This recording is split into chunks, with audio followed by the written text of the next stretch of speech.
The champagne flute shattered against the marble floor, its golden fizz hissing into the silence of the penthouse suite. Isabella Romano stood frozen in her ivory wedding gown, the lace train pooling like spilled moonlight. Her new husband, Marco De Luca, was gone. The door to their honeymoon suite hung ajar, the city's neon pulse flickering through the crack. Her veil, still pinned to her auburn curls, trembled as she sucked in a breath, the air sharp with betrayal. "Isa," her sister's voice, soft but urgent, cut through the haze. Sophia Romano stepped into the room, her bridesmaid dress rustling, her eyes wide with dread. "Where's Marco?" Isabella's fingers clutched the edge of the mahogany table, her knuckles whitening. "He left." Her voice cracked, barely a whisper, as if saying it aloud made it real. The room spun. The crystal chandelier above, the untouched cake on its silver stand, the rose petals scattered like bloodstains across the bed. "Left?" Sophia's brows furrowed, her heels clicking as she crossed the room. "What do you mean left? It's your wedding night." Isabella's gaze dropped to the broken glass, its shards glinting like accusations. He didn't say anything, just grabbed his jacket and walked out. Her throat tightened. She pressed a hand to her chest, the weight of her diamond ring like a stone sinking into her heart. Sophia knelt beside her, gathering the hem of Isabella's gown to keep it from the mess. "This doesn't make sense. You two were dancing an hour ago." He was smiling, whispering in your ear, "I saw it." Isabella's laugh was brittle. Smiling. "Yeah, he's good at that." She turned to the floor-to-ceiling window, Manhattan's skyline sprawling below like a glittering lie. Her reflection stared back, pale, eyes smudged with mascara. A bride abandoned before the ink on the marriage certificate dried. Memory replayed in jagged flashes. Marco's hand warm on her waist during their first dance, his low chuckle as he spun her under the chandeliers, the kiss on her forehead, promising forever. Then, after the last guest left, he took a call. She'd waited, sipping champagne, adjusting her earrings, expecting him to return with that boyish grin. Minutes stretched into an hour. The sweet silence grew louder than the wedding band's music. Sophia stood, voice sharpening. "Isa, call him, now." Isabella fumbled for her phone, hands shaking as she dialed. It rang once, twice, then went to voicemail. His voice, smooth, practiced, filled the air. "This is Marco De Luca. Leave a message." She hung up, pulse hammering. "He's not answering." "Then we go find him." Sophia grabbed her purse, but Isabella shook her head, sinking onto the velvet chaise. Her gown rustled, too loud in the quiet. "No, he doesn't want to be found." Sophia's eyes narrowed. "What aren't you telling me?" Isabella traced the edge of her ring, the metal cold against her skin. Something was off all day. He kept checking his phone during the ceremony. And when we were alone, She stopped, breath hitching. "He looked at me like I was a stranger." Sophia's face softened, but a knock rattled the door. Both women froze. Isabella's heart lurched, foolish hope cutting sharp that it was Marco. Sophia yanked the door open. It wasn't Marco. Bianca Russo, one of Marco's colleagues from the firm, stood there, her sequined dress catching the hallway light. Her lips were tight. Her eyes darted between the sisters. "Isabella, I need to talk to you." Isabella rose, her gown heavy as armor. "What is it, Bianca?" Bianca hesitated, twisting a cocktail napkin. "I overheard something tonight at the reception. I didn't want to believe it, but..." She glanced at Sophia, then back. "It's about Marco, and why he married you." The air thickened, pressing against Isabella's chest. "Say it," she demanded, voice low. "Dangerous." Bianca swallowed, the words tumbling out. "He was talking to one of the partners, laughing about how you were convenient, a way to get back at Valentina." Isabella's knees buckled. She gripped the chaise to stay upright. Valentina. Marco's ex-fiancée. The name he'd sworn was ancient history. The name he'd whispered once in sleep their first weekend away. "Convenient," Isabella echoed, voice ablade. "What does that even mean?" Bianca's gaze dropped. "He said marrying you would show Valentina he'd moved on. That he could have anyone. You were..." She winced. "The perfect choice to make her jealous." Sophia gasped, hand flying to her mouth. That bastard! Isabella's vision blurred, not with tears, but with rage. The room felt too small, the walls closing in. She ripped the veil from her hair, pins scattered like shrapnel. He used me, she said, each word a spark igniting something feral. He stood there, said vows, looked me in the eyes, and it was all a game. I'm so sorry, Bianca whispered. I thought you should know before the rumors start. Let them talk, Isabella laughed, sharp, unhinged. Let the whole damn city know Marco De Luca is a coward who ran out on his wife. Sophia gripped her arm, firm. Isa, don't do anything rash. We'll figure this out. Figure it out? Isabella yanked free, voice rising. He humiliated me, Sophia. He took my heart and... She stopped, breath ragged. The absence of Marco's presence was a gaping wound. She turned to the window again. City lights pulsed like a heartbeat, indifferent to her pain. Somewhere out there, Marco was free, unburdened by the vows he'd broken. Isabella's fingers curled into fists, nails biting her palms. Bianca, she said finally, voice steady now, cold as the marble beneath her feet. Who else knows? Just a few people from the firm, but it'll spread. You know how fast gossip moves. Isabella nodded, mind racing, already hearing whispers, seeing pitying glances at the next gala, the headlines, bride abandoned on wedding night. Her chest tightened. She forced herself to breathe. She wouldn't be that woman, the one who crumbled, who let a man's betrayal define her. Sophia, Isabella said, turning to her sister, get my coat. Where are you going? Sophia's voice was laced with worry. To find out who Marco De Luca really is, and why he thought he could break me. She stepped over the shattered flute. The crunch of glass under her heel was a promise. 3 days later, the crunch echoed in her mind as she stepped out of a cab, the city's pulse throbbing around her. The Manhattan skyline loomed, steel and glass indifferent to the ache in her chest. Isabella adjusted her tailored black trench, armor, and stared up at the sleek tower housing De Luca and Associates, Marco's law firm. Her wedding ring caught the streetlights, a cruel reminder she hadn't yet torn off. Inside, the lobby was a cathedral of wealth, marble floors, sharp-angled art, the faint scent of leather and ambition. Isabella's heels clicked with purpose, though her heart pounded like a war drum. She'd rehearsed this moment 100 times. Demand answers. Make him face her. Explain why he left her stranded in that penthouse suite, why he used her to wound someone else. The elevator ride to the 42nd floor was a blur, mirrored walls throwing back a reflection with shadowed eyes and a jaw set like stone. The receptionist, a young woman with a practiced smile, looked up as Isabella approached. Ms. Romano. Do you have an appointment?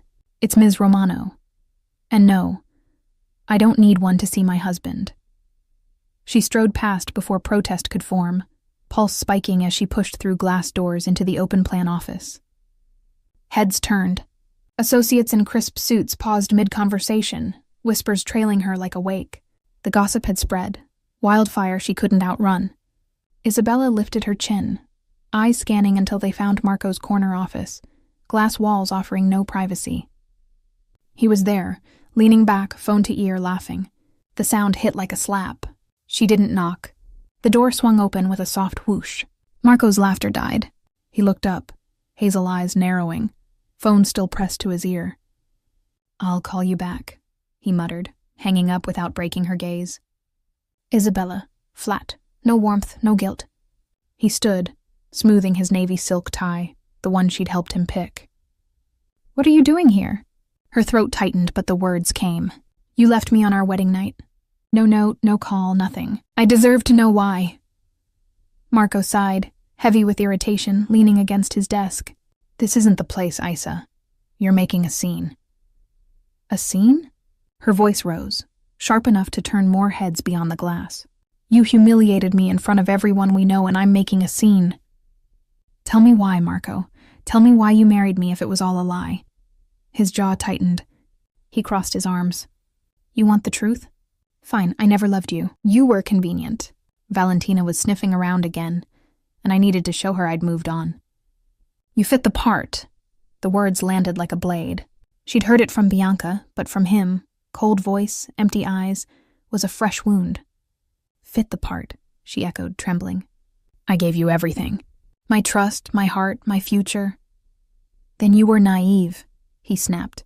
Stop embarrassing yourself, Isabella. Go home. The office hum faded to a dull roar in her ears. She felt their eyes, colleagues, interns, partners, witnessing her unravel. Her chest heaved, but she refused to cry. Not here, not for him. Embarrassing myself? She stepped closer, voice low, dangerous. You're the coward who ran. You lied at the altar, vowed to love me, and now you can't even look me in the eye. Marco's gaze flickered. Not to her, but past her, to the glass wall. Isabella followed it and saw the crowd. Some pretended to work. Others openly stared. And then she noticed him. A man stood near the conference room, still, yet somehow commanding. Tall, broad-shouldered, in a charcoal suit that seemed to swallow light, he watched with an intensity that prickled Isabella's skin. Marco shifted, fingers twitching against the desk, a bead of sweat glinting at his temple. Who's that? Isabella asked, barely above a whisper. Marco's jaw tightened. He didn't answer. Instead, he straightened. We're done here, Isa. Go home, or I call security. The threat hit hard, but it was the stranger's gaze that held her. For a split second, his eyes met hers. A jolt, something raw and unspoken, passed through. Then he turned away, disappearing into the conference room, leaving only the echo of his presence. Isabella's hands shook as she backed toward the door. You'll regret this, Marco, she said, voice steady despite the storm. You don't get to break me and walk away. He didn't respond. He turned to his computer, dismissing her like nothing. She spun on her heel, the office a blur of faces, whispers chasing her to the elevator. The doors closed. She pressed her back against the wall, breath ragged. The ring on her finger felt like a shackle. She yanked it off, clutching so tightly it bit into her palm. Tears burned. She blinked them back. The city roared outside, taxis honking, pedestrians weaving, Manhattan relentless. She clutched her purse, the ring a heavy weight inside, and started down the sidewalk, heels unsteady on the uneven pavement.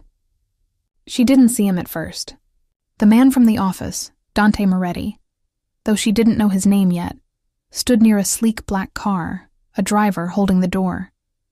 He spoke into his phone, voice low and authoritative. His eyes found her again, tracking her as she passed. Isabella felt it before she saw him. That same prickle of awareness, a current under her skin. She stopped. Their gazes locked. He ended his call abruptly, slipped the phone away, and took a measured step toward her. Polished shoes silent on the pavement. Up close, he was even more imposing. Dark hair swept back, a jawline sharp enough to cut, and those eyes like storm clouds before a strike. You're Isabella Romano, he said, voice deep, a faint rasp making her name sound like a secret. She stiffened, wiping quickly at her face. Do I know you? No. The corner of his mouth moved, almost a smile. But I know your husband, she swallowed. Ex-husband soon enough. And you are? Dante Moretti. No handshake. No pleasantries, just that piercing stare that seemed to see through her. I was in the office, he said. I saw everything. Her cheeks burned, Marco's cold dismissal flashing hot. Great. Another witness to my humiliation. She turned to go. His voice stopped her. He was nervous. The words were deliberate, each one a stone in still water. When I watched him, Marco, he couldn't hold my gaze. Isabella turned back slowly. What are you saying? Dante tilted his head, studying her like a puzzle he hadn't solved. I'm saying your husband isn't as untouchable as he thinks. Men like him crumble when you press the right nerve. Why do you care? Her voice edged. You don't even know me. His eyes darkened. For a moment, she thought he wouldn't answer. Then I know enough. I know what it looks like when someone's been used. The words hit too close. Her defenses rose. I don't need your pity. It's not pity. Firm, almost sharp. It's recognition. The wind tugged at her coat. She hugged her arms around herself, suddenly aware of how small she felt under his gaze. Why are you telling me this? He stepped closer, close enough for the faint scent of sandalwood and smoke. Something untamed. Because you're not the kind of woman who breaks, he said. And I don't forget a face like yours. Her breath caught. For a moment, the city faded. There was only his stare, unyielding, like he saw something in her she'd forgotten existed. He stepped back, breaking the spell. Take care, Isabella Romano. He turned, slid into the car. The door closed. The vehicle pulled away, leaving her alone on the sidewalk, with his words burning in her chest. I don't forget a face like yours. Daniel thought he'd broken her. He was wrong, and something told her Dante Moretti knew it too. Marco DeLuca leaned back in his leather chair, the city's skyline sprawling beyond his office window, a glittering cage he had built for himself. The hum of Manhattan at dusk filtered through the glass, but it couldn't drown out the pulse hammering in his temples. His fingers drummed against the desk, the rhythm erratic, betraying the calm mask he wore. Isabella's visit that afternoon had rattled him, her fury, her refusal to crumble. But it wasn't her face that haunted him now. It was Dante Moretti's. Those dark, unyielding eyes watching from across the office, cutting through the glass walls like a blade through silk. Marco's gaze flicked to the whiskey decanter on the shelf, its amber glow tempting. He resisted, wiping a hand across his jaw where faint stubble scratched his palm. He hadn't really slept since the wedding night. Leaving Isabella had felt clean, surgical, a means to an end. A way to twist the knife in Valentina's heart. But Isabella's confrontation today, her voice sharp with betrayal, had cracked something in him. And then there was Dante. Marco's mind spiraled back to 5 years ago, a deal that still left a sour taste in his mouth. He'd been younger then, hungrier, reckless. A real estate venture in Brooklyn, a shady partnership with a developer named Salvatore Ricci. Marco had been the lawyer, the one who smoothed the edges, fudged the numbers, made the permits disappear. It was supposed to be a quick flip, millions in profit, no questions asked. Dante Moretti had been the silent investor, the shadow behind the deal. His name whispered like a warning. Never cross him, Salvatore had said one night over cigars, eyes darting like a hunted animal. Moretti doesn't play games. He plays for blood. Marco hadn't believed it then. Dante was just a name, a mafia boss with a reputation, not a god. But when the deal went south, when Salvatore tried to skim profits thinking Dante wouldn't notice, everything unraveled. Marco could still hear Salvatore's panicked voice on the phone. He knows, Marco, I'm done. Within weeks, Salvatore was ruined. His company bankrupted, his assets seized, his name blacklisted. Rumors swirled, lawsuits, audits, a late-night accident that left Salvatore limping and scarred. He refused to speak of what really happened. Marco had watched from the sidelines, his hands technically clean, but his conscience stained. He'd been smart enough to step back when the deal collapsed, to nod and smile and never cross Dante directly. But he had seen enough to know Salvatore hadn't lied. Dante Moretti didn't just win. He destroyed. Now Marco's fingers twitched, reaching for his phone. He scrolled through his contacts, hesitating over Valentina's name. He'd married Isabella to hurt her, to prove he didn't need her. But the plan felt hollow now, tasteless. And Dante's presence today, that silent, predatory stare, was a warning. Marco knew it in his bones. He set the phone down, eyes darting to the office door, half expecting Dante to walk through it. The memory of their last encounter years ago was sharp enough to cut. A charity gala, champagne and small talk, until Dante had cornered him by the bar. "You're smart, DeLuca," he'd said, voice low, almost amused. "Stay that way." No threat, no raised voice, just eyes that seemed to see every lie Marco had ever told. Since then, Marco had avoided Dante like plague. He pulled out of projects when Dante's name surfaced. He skipped events, citing scheduling conflicts or strategic pivots. He told himself it was caution, not cowardice. But deep down he knew the truth. Dante Moretti scared him. Not the fear of a fistfight or a lawsuit, something colder. The kind of fear that came from knowing one man could unravel your life with a single command. His phone buzzed, snapping him back. A text from his assistant. Moretti's crew requested a meeting next week. Project merger, your input needed. Marco's stomach dropped. A merger now? After years of dodging him, the man was back, circling like a shark. Marco's mind raced, piecing it together. Dante had been in the office today for a meeting with senior partners. But he stayed. watched Marco tear Isabella apart. Why? What did he want? Marco drafted a reply. Out of town next week. Then deleted it. Too obvious. He couldn't afford to look weak. Not now. Not with Isabella stirring trouble, the firm's partners watching every move. He needed to play this smart. Keep Dante at arm's length without drawing his attention. Marco stood pacing. The city outside was a chessboard, and he was a pawn who had wandered too close to a king. He thought of Isabella, her eyes blazing as she stormed out. She wasn't supposed to fight back. She was supposed to fade into the background, a footnote in his revenge against Valentina. But now, with Dante's shadow looming, Marco felt the ground shift beneath him. He grabbed his coat, desperate for air. The office was suffocating. As he stepped into the elevator, his phone buzzed again. Another text. This time from an unknown number. Careful, DeLuca. Some debts don't stay buried. Marco's breath caught. The elevator doors slid open. He stumbled into the lobby, marble underfoot, the doorman oblivious to the panic clawing his chest. Outside, the city roared, indifferent. But Marco's eyes scanned the street, half expecting to see Dante's black car idling in the shadows. He hailed a cab, hands shaking as he slid inside. Just drive, he muttered. The driver didn't ask questions. Marco sank into the seat, mind churning. Dante Moretti wasn't just a name anymore. He was here, watching, waiting. Marco didn't know what Dante wanted. But he knew one thing. He'd do whatever it took to stay out of his way.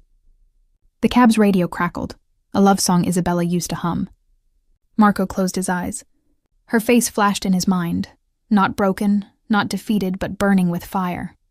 And behind her, always, those dark eyes watching him crumble. Weeks had passed since Isabella's confrontation in Marco's office, since Dante Moretti's shadow had crept back into her life. Marco buried himself in work, dodging merger meetings, charity invites, anything with Moretti's name attached. But tonight there was no escape. The annual Sterling Foundation Gala was non-negotiable. Partners at DeLuca and Associates expected him to show face, shake hands, charm Manhattan's elite. Marco adjusted his cufflinks, the gold glinting under streetlights as he stepped out of his town car, dread twisting in his gut. Inside the Waldorf's grand ballroom, crystal chandeliers cast warm glow over black tie elegance. The air hummed with clinking glasses, murmured deals, and the string quartet's soft strains. He spotted her before she saw him. Isabella Romano. Her silhouette stood out against the gilded backdrop. Deep emerald gown shimmering like forest dusk. Auburn hair swept up to reveal the curve of her neck. She stood near a marble column, a champagne flute in hand, eyes sharp, distant, like she was waiting for someone. Marco's chest tightened. He hadn't seen her since the office. The gossip of their wedding night had spread like wildfire, yet she carried herself with defiance that made whispers feel small. He turned, ready to disappear into the crowd. But then he saw him. Dante Moretti. In a tailored black tuxedo, his presence cut through the gala like a quiet storm. His gaze found Isabella instantly. Deliberate steps carried him toward her. Isabella sensed him before he spoke, the air shifting with the same electric prickle she'd felt outside his office. She turned, fingers tightening on her glass as Dante stopped before her, his dark eyes locking onto hers. "Signorina Romano," he said, voice low, weighted. "You look like you belong here." Her lips twitched. Not quite a smile. "Do I, or am I just playing the part?" The words were sharp, nodding to Marco's betrayal, but her tone carried strength that made Dante linger. "You're not playing anything. That's what makes you interesting." Her brow arched. "Interesting? That's bold, for a stranger." "Not a stranger anymore." His voice was smooth, not flirtatious but deliberate, testing her resolve. "I don't forget faces, especially not yours." Her pulse quickened. Memory flashed of his stare outside Marco's office. She glanced past him, catching Marco across the room, drink in hand, posture rigid, jaw tight as he watched them. Dante followed her glance, lips curving faintly. "He's watching," he murmured, amused. "And he doesn't like it." "Why do you care what he thinks?" Isabella asked, voice low. "I don't." Dante stepped closer, his presence overwhelming, faint scent of smoke and sandalwood curling around her. "But I'm curious about you. Most people would have crumbled after what he did. You didn't." Her throat tightened, his words pressing on raw edges of pain. "You don't know me," she said, though it lacked conviction. "I know enough," Dante replied. "You're not the kind of woman who begs for scraps." Her fingers trembled, champagne threatening to spill. "What do you want, Moretti? I'm not here for games." "No games." His eyes never left hers. "Just a conversation. For now." Across the room, Marco's grip on his glass tightened, whiskey sloshing. He couldn't hear their words, but he saw Dante leaning in, Isabella holding her ground. Jealousy and fear churned in him. Dante's presence was a blade at his throat, a reminder of Salvatore Ricci's ruin, of debts unpaid. One of the partners clapped Marco's shoulder. "You all right?" Marco forced a nod, lips stiff. "Fine." But his eyes never left Isabella and Dante. He downed his drink, the burn useless against panic. He needed to move, get her away, before... Before what? He didn't know. But the thought of them together set his nerves aflame. Isabella felt Marco's stare like a weight, but refused to acknowledge him. Dante's presence was a shield, strange and steady. "Why are you talking to me?" she asked, softer now. "There's a room full of people here. Bigger names, bigger wallets. Why me?" Dante's gaze flickered, something unreadable beneath. "Because you're not chasing anything. Everyone else here is performing. You're real." The words struck like a touch. Unexpected, disarming. Before she could respond, a voice cut through. "Isabella." Marco's voice, sharp. He stood a few feet away, posture stiff, eyes darting between her and Dante. "Can we talk?" Her heart lurched, anger flaring. "We talked, Marco. You said enough." His jaw clenched, but he pressed on. "Please, just a minute." Dante didn't move. His presence expanded, filling space between them. "She's busy," he said calmly, edged with steel. "Unless you have something worth saying." Marco's eyes narrowed, a flush creeping up his neck. "This doesn't concern you, Moretti, doesn't it?" Dante's smile was thin, dangerous. He stepped closer to Isabella, not touching, but close enough to make his point. "I think it does." The air crackled. Conversations faltered. Guests stole glances at the brewing storm. Isabella's pulse raced, caught between Marco's desperation and Dante's quiet power. She didn't know what game was being played, but she felt its weight. "Enough," she said, voice steady despite the storm. She set her glass down on a passing tray, locking eyes on Marco. "You don't get to do this. Not anymore." Then she turned to Dante, chin lifting. "Thank you for the conversation, Mr. Moretti. I think I'm done here." She walked away, heels clicking against marble, leaving both men behind. Marco burned with humiliation, but it was Dante's gaze that followed her, sharp, unwavering, as though he'd just found something he hadn't expected to want. Isabella Romano's heels echoed through the Waldorf's grand foyer as she left the gala, the night air biting against her skin. The emerald gown clung to her like a second skin, its weight a reminder of the eyes she'd left behind. Marco's, desperate and cornered. And Dante's dark and unreadable. She hailed a cab, breath fogging in the October chill, and slipped inside. Manhattan's lights blurred past the window as she leaned her head against the glass. Her fingers brushed the spot where her wedding ring once sat, skin still indented, a ghost of a promise broken. She didn't look back, but she felt the weight of Dante Moretti's gaze lingering like a shadow she couldn't shake. The weeks that followed were a tightrope walk. Isabella threw herself into her work as an art curator. Gallery openings, client meetings, endless hours cataloging pieces. Anything to keep the ache at bay. But the city, once her playground, felt charged with an undercurrent she couldn't name. It started with a glimpse, Dante Moretti at a midtown bistro, where she met a client for lunch. He sat alone at a corner table, coffee untouched, eyes scanning a newspaper, but flicking to her when he thought she wasn't looking. Their gazes locked for a heartbeat before he nodded, polite, distant, and returned to his paper. 2 days later, she saw him again, this time at the Howard Gallery, where Isabella was overseeing a new exhibit. She felt him before she saw him, a prickle along her skin. He stood across the room, hands in his pockets, studying a Rothko with an intensity that matched the one he'd turned on her at the gala. Their eyes met briefly. His lips curved in that faint, almost smile before he moved on. No words, no approach, just presence. By the third encounter, at her favorite coffee shop on Bleecker Street, her curiosity sharpened into something else. Weariness, maybe, or intrigue. She sat at her usual table by the window, sketching notes for an upcoming auction. The bell above the door chimed.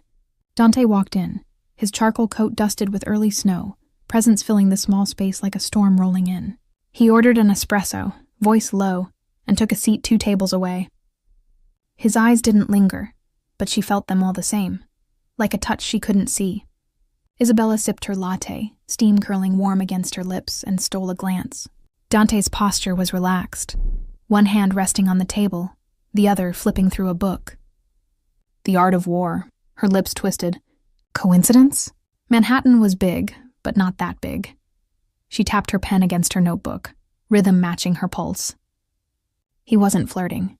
He wasn't chasing, not in the way men usually did, with charm or cheap lines. He was studying her, like a puzzle he hadn't solved. She gathered her things, brushed past his table, her coat grazing the chair. "You're making a habit of this, Mr. Moretti," she said lightly, testing. His eyes lifted, dark and steady, catching hers like a net. "Am I?" His tone was neutral, but there was a spark, a challenge. "Maybe you're just easy to find." Her breath caught, irritation mixing with something warmer, unnameable. "Or maybe you're looking too hard." She didn't wait for his response. She pushed through the door into the snowy street, heart pounding louder than her footsteps. Across town, Marco DeLuca wasn't sleeping. His sleek Tribeca loft felt like a cage, its glass walls mocking him with reflections of a man unraveling. The walls were lined with awards, framed articles, all reminders of the empire he was losing grip on. He had seen Dante at the gala, seen the way he lingered near Isabella. And now colleagues whispered about spotting Moretti at places Isabella frequented. Cafes, galleries, restaurants, always nearby. Marco's fingers clenched around his phone, unsent text glowing on the screen. "Stay away from her." He deleted it. Confronting Dante directly was suicide. He'd learned that from Salvatore Ricci's downfall, bankruptcy, disgrace, a life erased. But Isabella? She was pulling Dante closer. A beacon Dante circled like a predator. Marco paced to the window, the city's glow cold and unforgiving. Through the grapevine, he heard her movements. Howard Gallery, Bleecker Coffee Shop, always defiant, always composed. And always, Dante close by. His hand shook as he poured whiskey, glass clinking on the counter. He'd underestimated her. He thought she'd fade into the background after he abandoned her. But Isabella was fire now, burning brighter with every slight. And Dante's attention was gasoline. His phone buzzed. "A message from a colleague. Saw Moretti at the Bleecker Coffee Shop today with your ex." Looked cozy. Marco's grip tightened. Cozy. Moretti didn't do cozy. He did strategy, control, power. Marco's mind raced. Dante's stare at the gala. His constant presence in Isabella's orbit. Was it about her or about him? A way to twist the knife deeper? A vendetta? He sank onto the couch, whiskey untouched. The silence pressed in. He'd built his life on careful moves, staying a step ahead. But Dante Moretti was a force you couldn't outmaneuver. And Isabella. She was no longer a pawn in Marco's games with Valentina. She was a player now. And Dante's interest in her was the wild card Marco hadn't anticipated. Outside, snow fell harder, blanketing the city in deceptive calm. Isabella pulled her scarf tight, Dante's words from the coffee shop echoing in her mind. "Maybe you're just easy to find." She didn't know what he wanted. Didn't know if she wanted to find out. But as she passed a gallery window, her reflection caught her eye. Eyes brighter, chin higher. A woman who refused to break. And somewhere out there, she knew Dante Moretti was watching. And Marco DeLuca was crumbling. Snow curtained the village streets outside Isabella Romano's apartment window, dusting the cobblestones in deceptive calm. Inside, her loft glowed warm. Bookshelves stacked with art catalogs, a half-finished sketch on the coffee table, tea steaming beside it. Isabella stood at the window, auburn hair loose, her reflection faint against the glass. Dante Moretti's words lingered like a hum in her mind. "Maybe you're just easy to find." She didn't know what game he played. but his steady, unyielding attention stirred something dangerous, equal parts defiance and curiosity. Across town, Marco DeLuca's world was unraveling. His Tribeca loft, once a symbol of his rise, now felt like a trap. Whiskey bottles littered his counters, his phone buzzing with bad news. A major client had pulled out that morning, citing concerns about reliability. A merger he'd spearheaded stalled. Partners whispered. Associates looked at his corner office like vultures eyeing carrion. He didn't need the name to know whose shadow was behind it.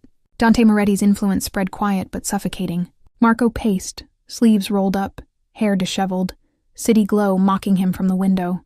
He thought back to the gala. Dante with Isabella, the challenge in his stare. Since then, whispers had sharpened into knives. Another message from his assistant flashed. Sterling deal reassigned to Carter. Partners want a meeting tomorrow. Reassigned. Another crack in the foundation. Marco poured another drink, the burn useless against memories of Salvatore Ricci's collapse. He knows, Marco, I'm done. Salvatore had been destroyed without Dante lifting a finger. And now Marco felt that noose tightening. He needed to act, stop the bleeding.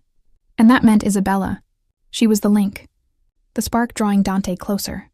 If he could pull her away, convince her to stay clear, maybe Dante would lose focus.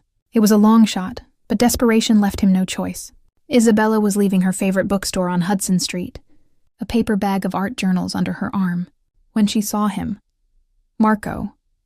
He stood under a street lamp, breath visible in the cold, his tie loose, eyes bloodshot. He looked nothing like the polished lawyer she had married, more like a man circling the drain. Her stomach twisted, anger flaring. Isabella, he rasped, stepping forward. We need to talk. She stopped, boots crunching in the snow, grip tightening on the bag. You don't get to do this, Marco, not again. Please, just hear me out. 5 minutes. His hands rose in surrender, voice desperate. Her jaw clenched. Memory flashing of him spitting stop, embarrassing yourself in that glass-walled office. You had your chance to talk. You chose to lie instead. Marco stepped closer, voice dropping to a hiss. I messed up. I know that. But this isn't about us. It's about him. His eyes darted around, as if Dante might emerge from the shadows. Moretti, you need to stay away from him. Isabella laughed, sharp and bitter. You humiliate me, use me, leave me, and now you tell me who I can talk to? You don't get a say. You don't understand. His face flushed. He's dangerous. You think he's just some man at a gala, but he's not. He destroys people, lives, careers, gone. His voice cracked, fear raw in his eyes. Her breath caught. She had never seen Marco afraid, not like this. What did you do, Marco? Why is he after you? He shook his head, raking hands through his hair. It's not about what I did. It's about what he can do. I saw it with Salvatore. One wrong move and everything was gone. I'm trying to protect you. Protect me. Her voice rose, drawing stares from a passing couple. You used me to hurt Valentina. You left me in that hotel room. You don't get to play savior now. Marco's voice dropped to a whisper, trembling. You don't get it. He's not interested in you because he cares. He's using you to get to me. You're a pawn, Isabella. The words stung, but she refused to flinch. If I'm a pawn, it's because you put me on the board. Whatever this is with Moretti, it's your mess, not mine. She turned to walk away, but his hand clamped on her arm.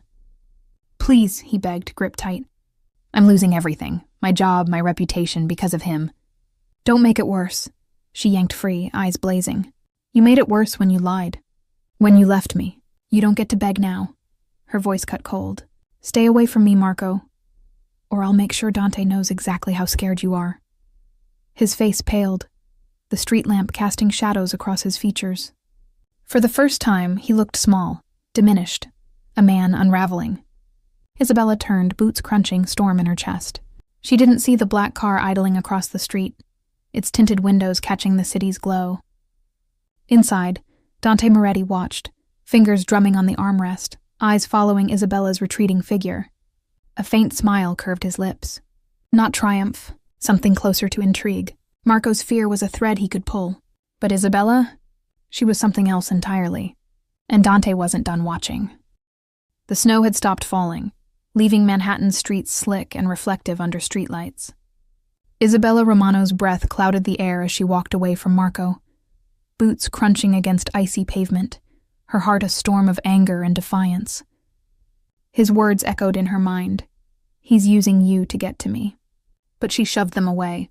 Marco's fear no longer dictated her choices. Behind her, unseen, Dante Moretti's black car idled, engine humming low, his gaze fixed on her retreating figure. The city's pulse throbbed around him, but his focus was singular. Across town, Marco stumbled into a bar, the kind where lawyers and brokers drowned failures in overpriced scotch. His tie was gone, shirt collar open, eyes wild with whiskey and panic. He had seen the black car when Isabella walked away. Sleek, predatory, unmistakably Dante's. It had snapped something in him. He couldn't keep dodging, couldn't keep pretending Dante was just a shadow. He was here, circling, and Isabella was the bait. Marco ordered another drink, glass shaking in his hand when the door swung open. The air shifted. Dante Moretti stepped inside. His presence cut through the bar's haze like a blade.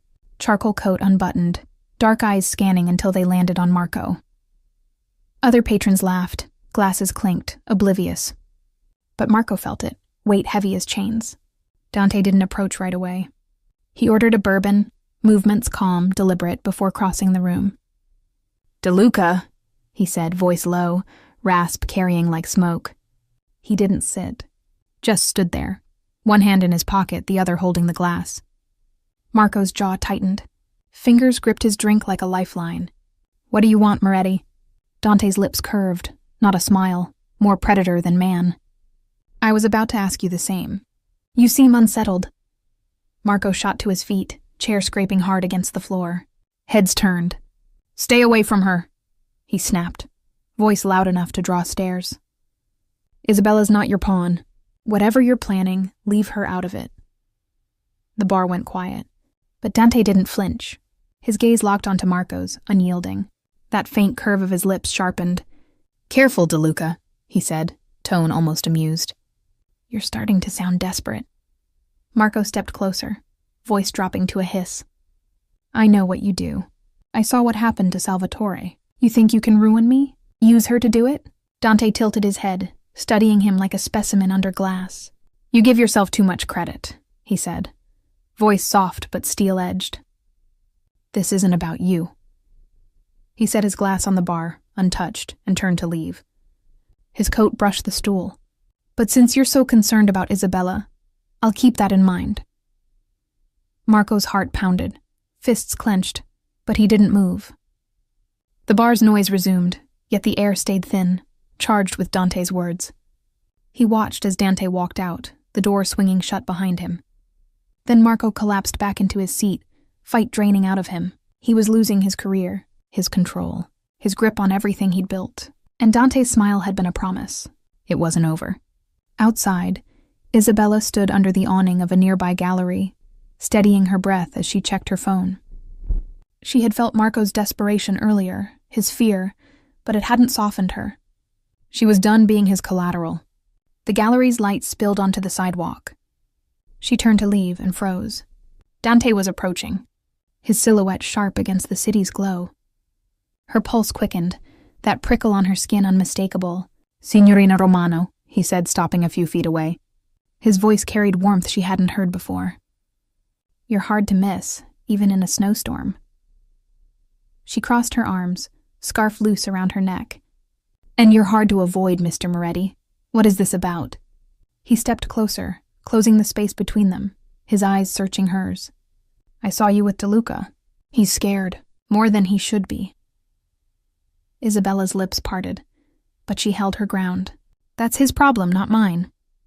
Dante's gaze softened, just enough to catch her off guard. "Maybe, but I don't like seeing you caught in his mess." She gave a sharp, skeptical laugh. "You're not my protector, Dante. I don't need one." "No," he agreed, voice low, almost tender. "You don't, but I'm here anyway."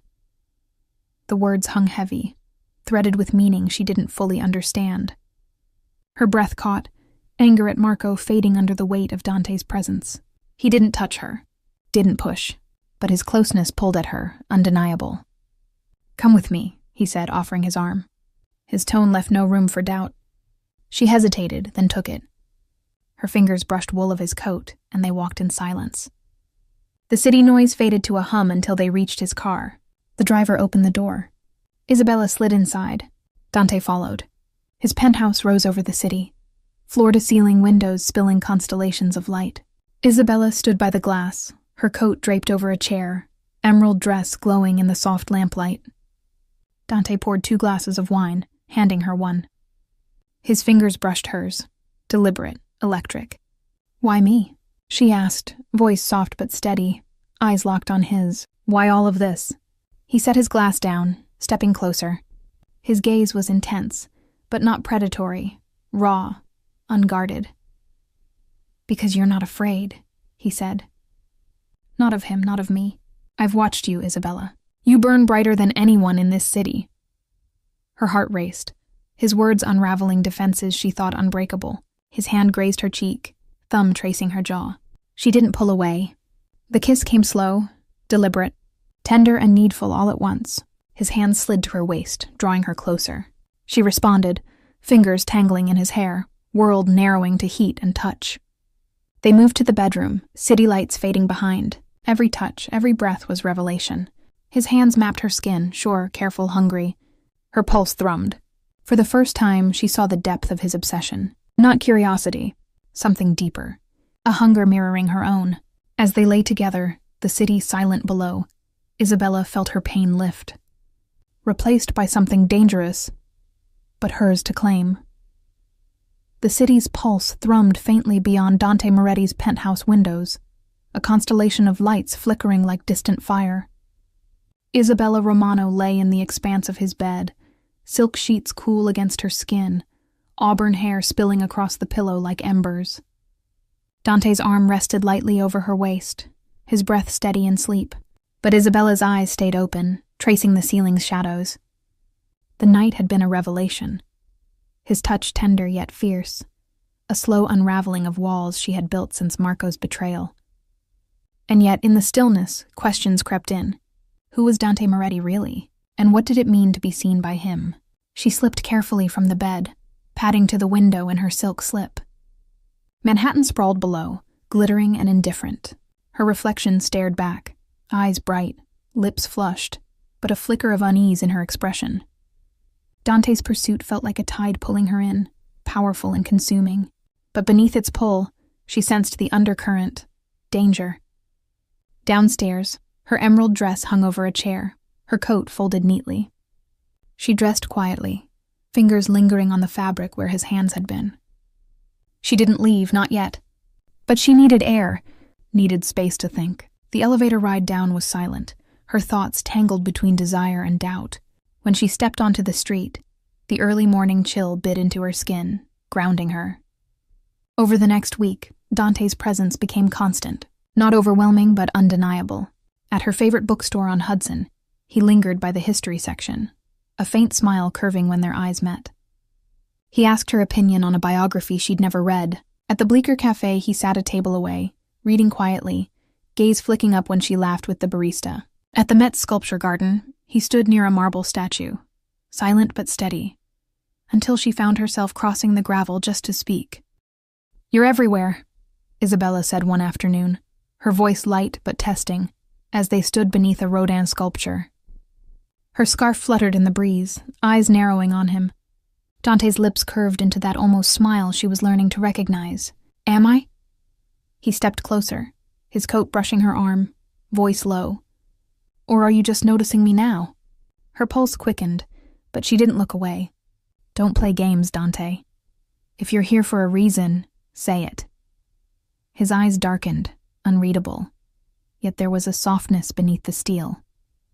"I'm here because I want to be," he said simply. "Because you're worth seeing." The words hit her like a touch, stirring memories of his hands, his kiss. She felt safe with him. Strangely safe, like standing at a cliff's edge with someone who could catch you. Or push you. "You don't know me," she said, softer now, testing. "I know enough." His tone laced with quiet possession, not demanding but certain. "I know you're stronger than he ever gave you credit for." Isabella's throat tightened. Marco's betrayal lingered like a shadow, but Dante's certainty pressed against it. threatening to burn it away. She glanced aside, fingers brushing her scarf. Dante didn't press. He never did. His pursuit was a quiet storm, intense, protective, but always leaving her the choice. And it was that restraint, that edge of control, that unsettled her more than anything. Across town, Marco DeLuca was unraveling. His office, once a throne room, now felt like a cage. Another client pulled out of a deal. Partners whispered. Associates hovered, waiting for his fall. He knew Dante's hand was behind it, felt it like a noose tightening. And Isabella, in Dante's orbit, was a blade twisting in his gut. He had seen them together, at the cafe, at the gallery, Dante watching her like a hawk. Marco's fear was no longer just business. It was personal. He thought of Salvatore Ricci's ruined life, the limp, the hollow eyes, and he knew Dante wasn't just circling. He was moving in. Marco couldn't let Isabella become another piece in Moretti's game. He had to try one last time. The Met's Grand Hall glittered with light, the charity auction drawing Manhattan's elite. Isabella stood near a display of impressionist paintings, her navy gown shimmering like midnight, hair swept into an elegant twist. A glass of champagne in her hand, but her eyes weren't on the art. She was searching for him. Dante had promised, "See you tonight. Wear something bold." The anticipation made her nerves hum. And then she saw him. Across the hall, Dante cut a striking figure in a black tuxedo. His presence pulled the air toward him. He spoke briefly to a curator, lips curved faintly, but his eyes found hers.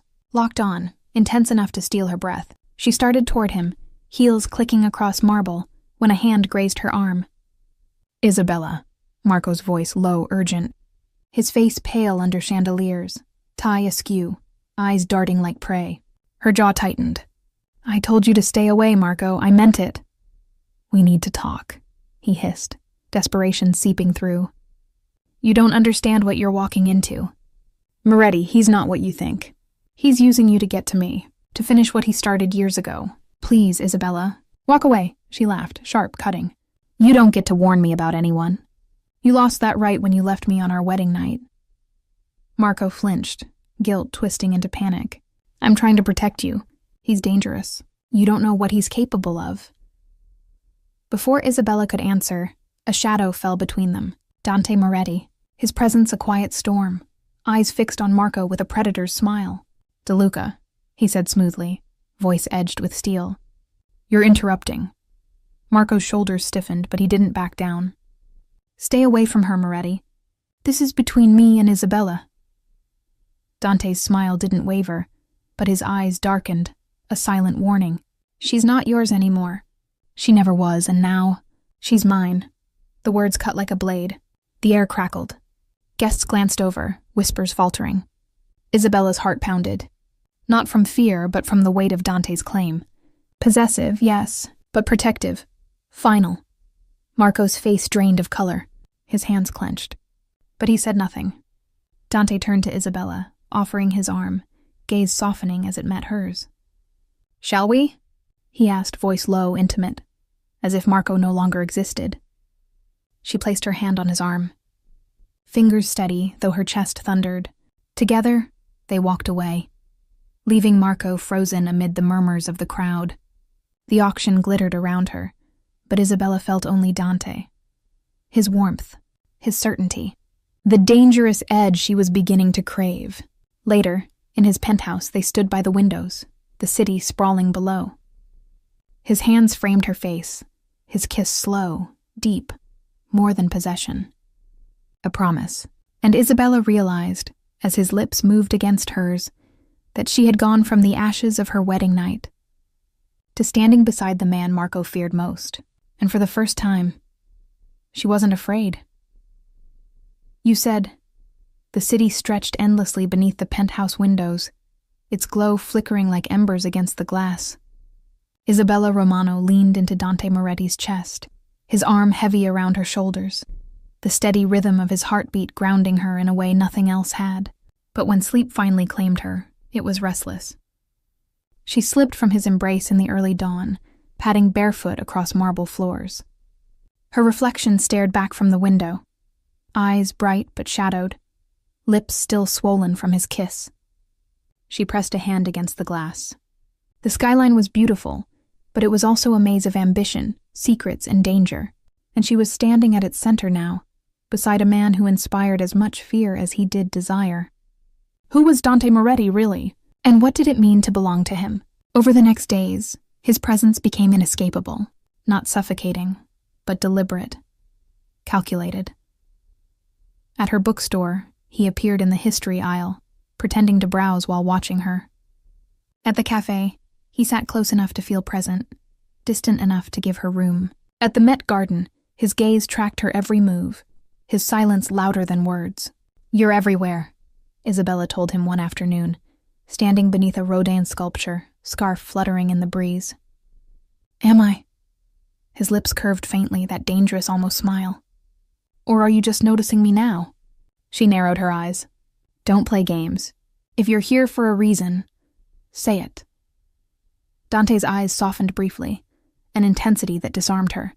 "I'm here because I choose to be. Because you're worth seeing." Her pulse stuttered. She wanted to believe it. But part of her still heard Marco's desperate voice warning, "He's using you to get to me." And yet every time Dante stepped closer, every time his eyes locked onto hers, she felt something undeniable, something she hadn't felt in years: power. Meanwhile, Marco De Luca was unraveling.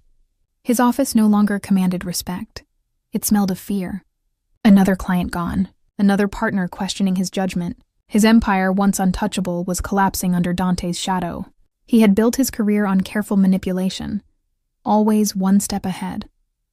But Dante was a force you couldn't outmaneuver, and Isabella, no longer his pawn, was now the wild card in Dante's hand. Marco drowned in whiskey and panic, staring at his phone, half-drafted threats and pleas unsent. He remembered Salvatore Ricci's ruin, the limp, the hollow eyes. And he knew the same fate was closing in. But worse than losing his career was losing her. The night of the charity auction burned into Isabella's memory. The moment Dante stepped between her and Marco, declaring, "She's mine now," that line was etched into her bones. And she hadn't run. She hadn't flinched. She had taken Dante's arm and walked away. Now, standing once again in his penthouse, she faced him by the window, city lights framing his profile. His hands framed her face, eyes burning into hers, not just with possession, but with something deeper. "You don't scare me," she whispered, though her pulse raced. Dante's mouth curved, dark and certain. "Good, fear is for enemies. And you, Isabella," his thumb brushed her cheek. "You're not my enemy. You're mine." His kiss sealed the words, slow, deep, final. Isabella felt the last remnants of her doubt melt away, replaced with dangerous clarity. She had gone from the ashes of a wedding night betrayal to standing beside the man Marco De Luca feared most, the Mafia boss who claimed her. And for the first time, she wasn't afraid. She was alive.